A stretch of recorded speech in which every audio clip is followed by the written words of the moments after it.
Focus Projet. Bienvenue sur Focus Projet, le podcast du management de projet. Le management de projet, qu'est-ce que c'est ? Ça va être les différentes techniques et outils qui vont nous permettre de mener à bien nos projets. Planning, coûts, risques, gestion d'équipe, changement, communication, définition du besoin. Au fil des épisodes, on va voir tout cela ensemble. Alors que tu sois le directeur de projet de la prochaine Gigafactory ou que tu te retrouves à t'occuper des projets de ton entreprise en plus de ton travail, abonne-toi. Ce podcast va simplifier la réussite de tes projets. Depuis un peu plus d'un an et l'accès au grand public à ChatGPT, l'intelligence artificielle est entrée dans nos vies et change un peu tous les jours notre manière de travailler. Tous les secteurs sont petit à petit touchés et le management des projets n'y coupe pas. Pour discuter de cette révolution, je reçois aujourd'hui pour cet épisode un acteur français de l'intelligence artificielle appliquée au management de projet, Cyril Verbruge. Bonjour Cyril, comment ça va ? Bonjour Tanguy, ça va très bien. Merci de m'inviter sur ton podcast. Je suis ravi. Pour commencer, tu peux peut-être te présenter et présenter ce que tu fais dans l'intelligence artificielle aussi ? Avec plaisir. Donc, moi, je suis Cyril Verbruge. Donc, je suis le PDG et le cofondateur de la société Ofolio. Donc, Ofolio, on est la première tech qui applique de l'IA et de l'automatisation sur la planification projet. La vision produit derrière, c'est de faire de la planification projet un avantage concurrentiel, une source de retour sur investissement meilleure pour les grands porteurs de projets. Pour commencer, on parle beaucoup d'IA. Est-ce que tu pourrais nous donner une définition, ou en tout cas ta définition de ce qu'est l'IA, parce que je pense qu'on met beaucoup de choses derrière qui peuvent grandement varier. Ouais. Alors du coup, l'IA, c'est vrai qu'aujourd'hui, on en parle beaucoup, mais paradoxalement, c'est pas un sujet nouveau. L'IA, l'intelligence artificielle telle qu'on l'entend, même les algorithmes de machine learning, ils existent depuis 40-50 ans aujourd'hui. Donc, c'est quelque chose qui est dans le paysage depuis très longtemps. Néanmoins, l'IA appliquée au quotidien, et particulièrement au quotidien des managers de projet, en fait, le boom, ça a été ChatGPT. C'est donc il y a juste un peu plus de 2 ans. Ma définition à moi de l'IA, en fait, c'est des systèmes intelligents qui aident à faire soit du prédictif, donc c'est-à-dire à faire de la prédiction sur du projet pour mettre plus de qualité, plus de certitude en fait dans la maîtrise des délais notamment et des coûts, qui sont les 2 leviers pour délivrer un scope donné. Donc ça, c'est ce que je dirais, c'est faire du prédictif sur la base de données qui sont souvent hétérogènes. Dans un premier temps, peut-être, qu'est-ce que tu peux conseiller aux chefs de projet qui souhaiteraient sauter le pas et se mettre à utiliser l'IA ? Oui, alors pour expliquer ce que fait Ofolio, donc c'est une technologie qui aujourd'hui permet d'agréger la vision du portefeuille, la vision du projet, jusqu'à la vision du collaborateur. Donc ce qu'on appelle communément un PPM, un Portfolio and Project Management Tool. Néanmoins, nous, ce qu'on a décidé de mettre en avant, c'est de l'IA et de l'automatisation pour que toutes les tâches manuelles autour de la planification, que ce soit créer un Gantt, agréger des plans de charge, faire des estimations, des prédictions sur des éléments comme de l'impact carbone des projets, sont des choses qui se font en quelques clics. Créer une EVM, par exemple, se fait aussi également en quelques clics, même si on a un planning très pauvre. Donc, en fait, ce que je veux dire par là, c'est que l'IA est finalement une source de productivité immense. Et j'aurais tendance à dire aux chefs de projet, allez-y, en fait. Allez-y, l'IA n'est pas une fin en soi, c'est juste un moyen. C'est un moyen d'arriver à quelque chose qu'on souhaite faire quand on est project leader. En fait, c'est arriver au succès dans son projet. Et donc, l'IA est un outil formidable pour accélérer, donner de la vision. C'est pas forcément un outil qu'il faut non plus placer comme seul juge dans le décisionnel. Mais par contre, c'est un excellent élément d'information. Oui, donc on reste bien sur un support et pas un nouveau chef de projet à la place. Ouais, c'est ça. Et tu sais, c'est le Gartner qui avait publié, je crois que c'était début de 2021, ils avaient publié cette étude disant que 80% des tâches des project managers allaient être disruptées par l'IA. Dans l'IA d'ailleurs, ils avaient mis une définition autour du big data, du machine learning et des agents conversationnels. En réalité, en fait, on se rend compte que ce qui est aujourd'hui disrupté, c'est juste les tâches à moindre valeur ajoutée du quotidien. Et en réalité, donc ça va être le reporting. Donc typiquement, nous par exemple, des choses sur lesquelles on a appliqué des algorithmes d'IA dans notre technologie, c'est par exemple être capable de importer des fichiers de type Microsoft Project ou Primavera P6, utiliser l'IA pour les enrichir, par exemple sur des données de coût, des données de ressourçage. Donc ça en un clic, un travail qui normalement peut prendre des jours voire des semaines, pour ensuite produire une EVM qui est un outil de reporting. Donc ça, c'est un exemple de comment l'IA fait gagner du temps. Donc en fait, c'est vraiment un outil qui est intéressant pour aller sur des tâches à moindre valeur ajoutée parce que le project leader, son rôle, c'est amener au succès via la bonne prise de décision. Ouais, du coup, c'est un support et une manière d'aller plus vite. Du coup, là, tu as donné déjà un gros cas d'usage sur la planification, l'enrichissement. Est-ce que tu aurais d'autres cas d'usage? Peut-être pas forcément qu'avec votre logiciel, avec d'autres choses qu'on peut trouver, peut-être aussi des choses plus grand public, qui peut-être sont moins spécialisées. Ouais, totalement. Écoute, il y a aujourd'hui une sorte de Far West, un Eldorado des startups IA dans le project management. Donc, il y en a pas mal. En fait, moi, ce que je conseillerais aux project leaders, c'est finalement d'être curieux, tout simplement, d'être curieux, d'allouer voilà 10% de leur temps à aller chercher des nouvelles solutions et de promouvoir de l'innovation au sein de leur organisation. Il y a des solutions aujourd'hui qui permettent notamment d'utiliser de l'IA pour agréger des ensembles de reporting et ressortir automatiquement des alertes de décisions à prendre ou de livrables à sortir dans le cadre des projets. Parce que dans le projet, un des axes, c'est la communication entre les parties. Et ça, on aurait tendance à penser que la communication est un enjeu purement humain, non soumis à l'IA. Donc l'exemple que je voulais donner, c'est justement que l'IA ne va jamais faire la communication pour les parties prenantes. Par contre, typiquement, rappeler à la partie prenante qu'en fait, il y a 2 mois, on s'était dit qu'il fallait sortir tel livrable avec tel contenu, et en fait, aller agréger un ensemble de données extrêmement hétérogènes pour préparer à l'avance, par exemple, que ce soit un livrable de spécification, que ce soit un outil de décision, c'est extrêmement puissant. Donc, il y a une startup super intéressante au Canada qui s'est montée là-dessus. Il y a un outil comme Notion, par exemple, qui est génial. J'utilise pas mal aussi, oui. Et tu vois, c'est génial. Notion, c'est génial. Alors, ils font pas que l'application management projet. Néanmoins, en tant que chef de projet, quand tu utilises Notion, en gros, on peut considérer qu'en 24 heures, tu peux maîtriser les bases de l'outil et commencer à bénéficier de l'IA. Donc, c'est des outils qui sont assez puissants. Oui, j'utilise pas mal aussi, oui. Un des cas d'usage de Notion pour lesquels je le trouve assez intéressant, c'est pour mettre en place un plan d'exécution de projet et avoir centralisé la donnée Exactement. et la manière de fonctionner sur le projet. Ouais. C'est vrai que je n'avais pas forcément pensé à l'aspect IA sur cette partie-là, mais c'est vrai que maintenant, on peut lui poser des questions et il peut directement aller chercher les informations pertinentes si elles sont dans Notion. Je peux te donner un exemple de nous, puisque nous, en tant qu'éditeur de logiciels, quand on fait un déploiement chez Airbus, chez Orano, chez EDF ou voilà des sociétés qui sont nos clients aujourd'hui, voilà, on imagine bien que c'est pas des petits projets, c'est des organisations qui ont des gros degrés, des grosses exigences. Et donc forcément, il y a un cadrage projet qui est important et nous, on utilise beaucoup Notion justement pour ressortir à tout moment en fait les aspects de décision, de risque et d'action à prendre.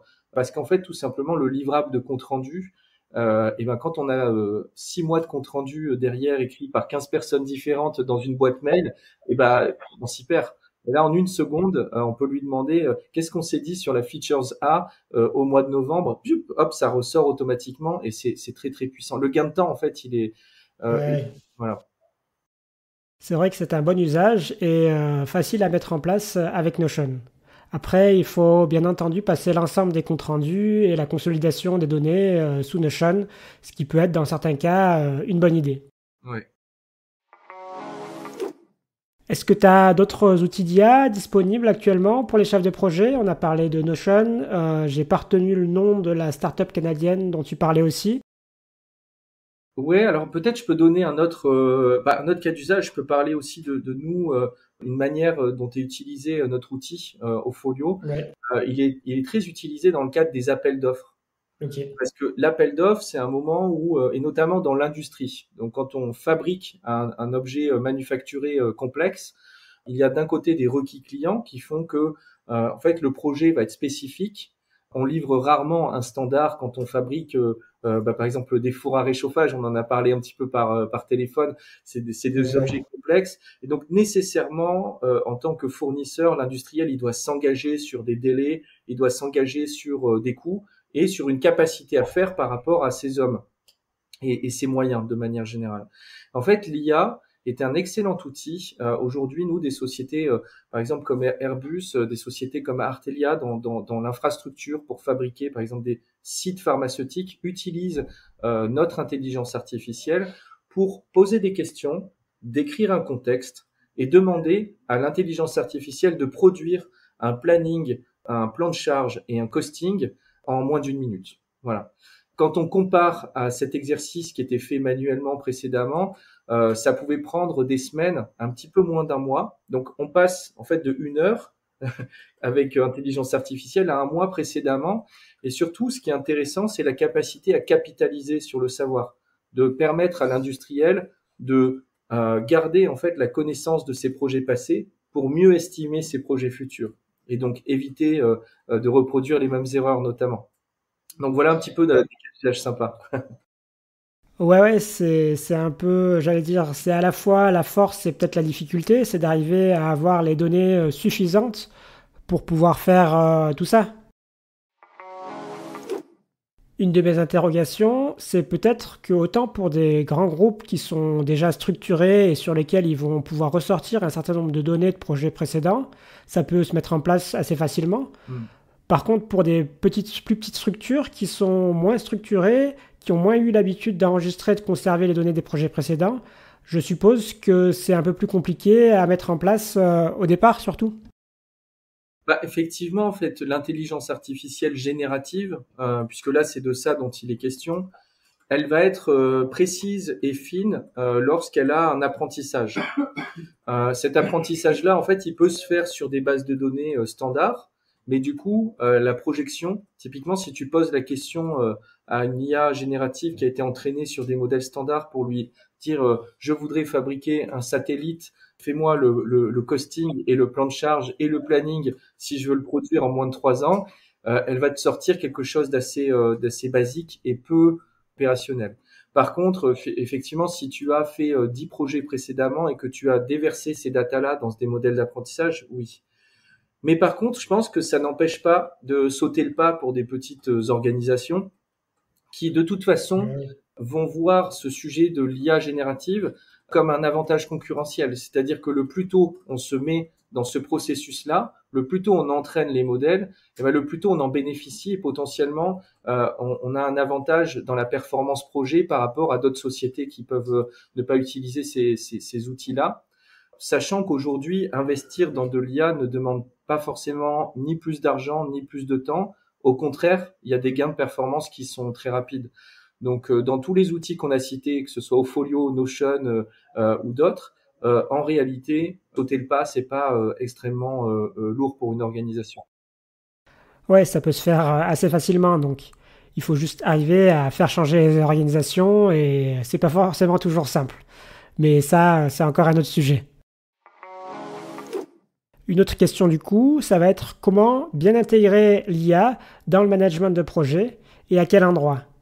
Parce que je suppose que l'idée, c'est pas non plus de mettre de l'IA de partout, c'est d'arriver à avoir des nouveaux process de travail qui vont être fluides et dans lesquels on va à certains moments aller chercher l'intelligence artificielle et peut-être qu'à d'autres moments non parce que c'est pas forcément justifié.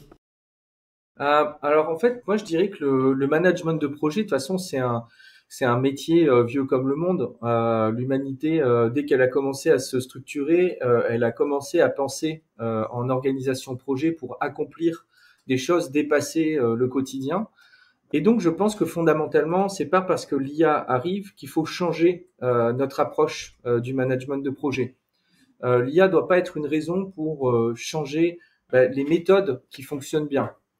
Par contre, pour moi, l'IA doit venir s'appliquer par petites touches sur des zones qui sont aujourd'hui des pains, des douloureux dans le management. Et donc, quand on réfléchit en tant que chef de projet, aujourd'hui, qu'est-ce qui me prend trop de temps et que j'aimerais un peu alléger et qui me permettrait d'aller là où il y a la valeur dans mon projet, là où je vais pouvoir aller plus vite, là où je vais pouvoir agréger les sponsors et les parties prenantes de mon projet.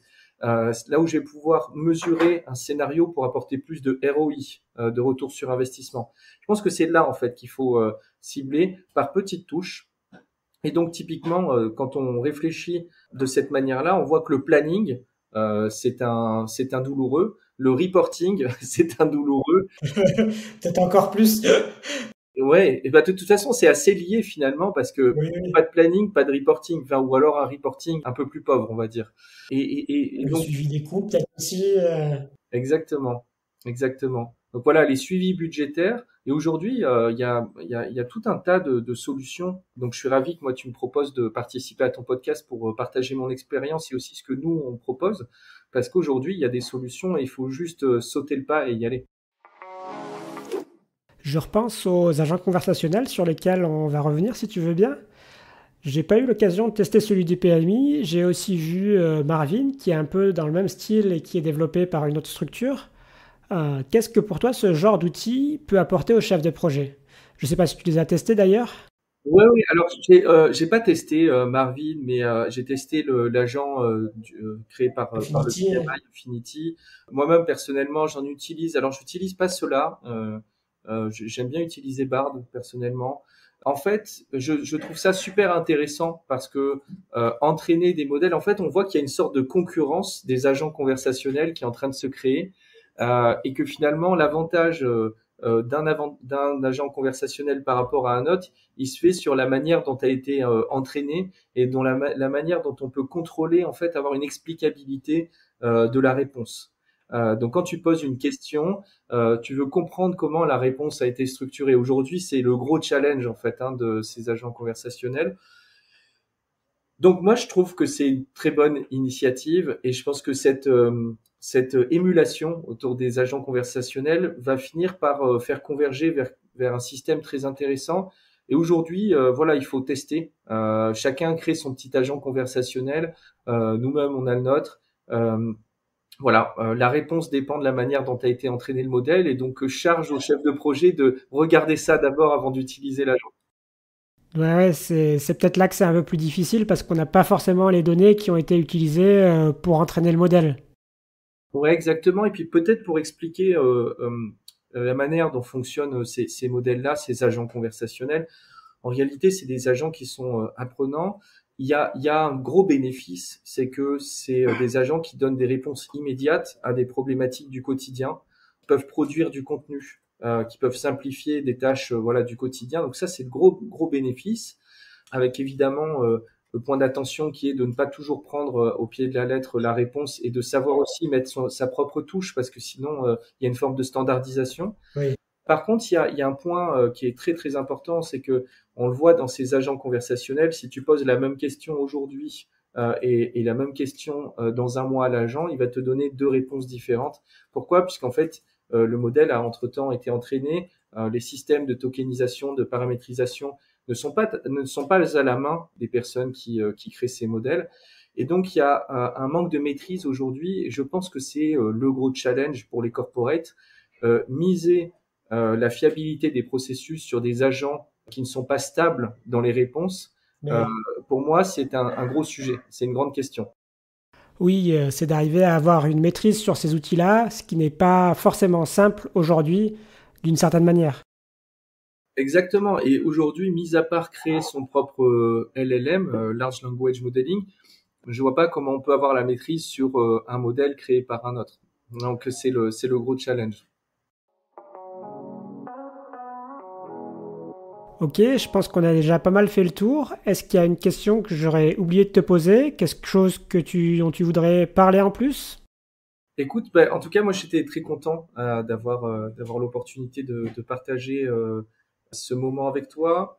Ce que je voulais te partager aussi, c'était la vision. Je sais que toi, Tanguy, tu travailles dans les grands projets, et notamment dans les projets complexes de l'industrie. Ouais. La raison pour laquelle nous, 4 ans plus tôt, on a décidé de se lancer dans l'aventure Opholio, à l'époque, on nous avait dit que c'était une folie de vouloir automatiser et mettre de l'intelligence dans la planification. Aujourd'hui, tu vois, on est plutôt très plébiscité. Et ben c'est parce qu'en fait, on est persuadé qu'on peut changer le monde grâce à la performance projet. Et donc, ça, je pense qu'on l'a en commun, toi et nous, Tanguy. Nous, à travers la technologie, comment fournir une technologie qui aide les chefs de projet à amener au succès l'industrie, notamment. Et aujourd'hui, en tant qu'humanité, si on met pas plus de succès dans ces grands projets complexes, eh ben on va faire face à des problèmes environnementaux, des problèmes de transport, des problèmes d'alimentation. Et donc, je pense que nous, chefs de projet, au sens large, on a tous le devoir de faire cet effort-là. Et donc, moi, ma petite pierre à l'édifice, c'est amener de l'intelligence artificielle dans la technologie du manager de projet. Très bien, et je pense que ce sera une bonne conclusion. Merci. Merci à toi en tout cas pour cette intervention. Je pense que c'était très intéressant, à la fois d'en savoir plus sur les différentes applications de l'intelligence artificielle dans le management de projet, mais aussi d'avoir ta vision avec Opholio de ce que l'intelligence artificielle peut amener et de son impact pour la réussite des projets, comme tu viens de le conclure. Super. Eh ben, écoute, c'était un plaisir et je reste disponible pour toute question. N'hésitez pas. Merci. Merci. Merci encore une fois Cyril d'être venu nous partager ta vision sur l'intelligence artificielle et nous présenter des moyens de l'utiliser dans le management de projet. Quelle que soit la taille et la complexité des projets que vous menez, j'espère que cet épisode vous poussera à sauter le pas et commencer à intégrer l'IA dans vos pratiques. Vous avez d'autres idées d'utilisation ou des questions pour Cyril? Venez nous en faire part sur LinkedIn. N'oubliez pas de vous abonner et parler de Focus Projet autour de vous. À la semaine prochaine!